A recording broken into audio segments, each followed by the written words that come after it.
The Enlightenment and Government, Unit 8. Let's review Enlightenment ideals, things that the philosophers talked about that were really important. Everyone is equal before the law. Everyone should have freedom of expression, worship, and the right to assemble peacefully. Laws should be obeyed and enforced fairly, and discoveries in the arts, science, and education are important. Now we're going to look at how these ideals influence the practice of government in the time period. Example 1 is Prussia, where there was an emphasis on obedience, honor, and service to the king. There was also a buildup of military strength. Although Prussia was physically, geographically small, they were considered very powerful because of their military.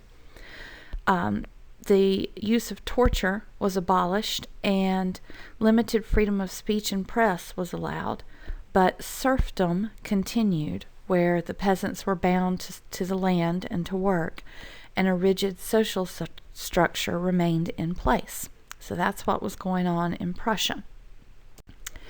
Example 2, Austria. In Austria, you had a diverse combination of languages, religions, and cultures being ruled by a single monarch, in some cases a woman who was called an empress. In Austria, serfdom was abolished, the death penalty was eliminated, and there was increased religious toleration. However, these moves actually weakened the empire because it made the nobles mad when they lost their labor on the land, and the Catholic Church was upset by the increased religious toleration. So while they may have practiced the ideals in Austria, the overall effect was to weaken the leadership and the empire. Example 3, Russia favored the nobility at the expense of the serfs. The state or government, the nation, was more important than the individual or philosophical ideals, and the power of the state increased along with increases in taxes, military power, and territory. Now, in this time period, there are also a series of wars that were fought among rival nations in Europe. The conflict usually began between two nations, but those nations each had allies that were pulled into the conflict, and in some cases, who was allied with whom changed from war to war.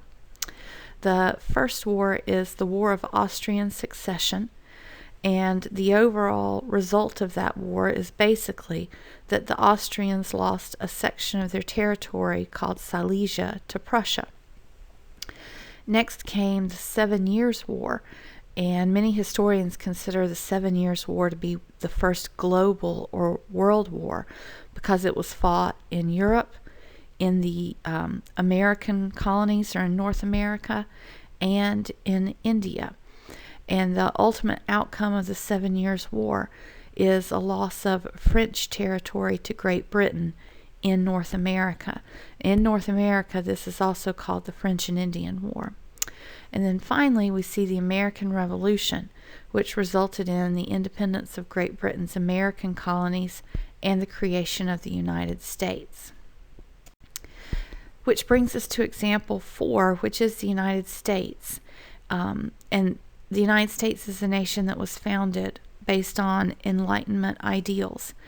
The citizens rebelled against the British monarch and Parliament. American colonists rebelled because they were being taxed to raise money or revenue to pay off debt from the 7 Years' War. They had no direct representation in Parliament, and thus they believed that their rights were being violated when they were being taxed.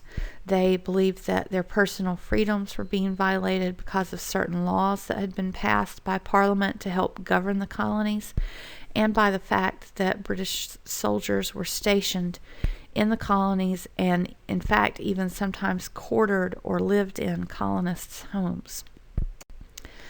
So the way that you see the Enlightenment ideals in the United States is you look at what's called the founding documents.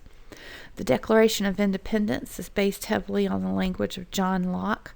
It lays out the natural rights, life, liberty, and in the case of the Declaration, pursuit of happiness instead of property, and the social contract, explaining how the rights of the American colonists were being violated. Thus, it was time for them to overthrow the government and put a new government in place. The U.S. Constitution creates a system of government that's based on Montesquieu's separation of powers, with the government being divided into 3 branches: legislative, executive, and judicial. And then the Bill of Rights, or the first 10 amendments to the U.S. Constitution, protect individual liberties such as freedom of speech and worship. So in this way, you can see that the United States puts these ideas into practice. So now that you're at the end of the video, think about the 4 examples that we discussed: Prussia, Austria, Russia, and the United States. What evidence is there that people followed the ideals of the Enlightenment in this time period? And what evidence is there that people ignored or disregarded the ideals of the Enlightenment in this time period?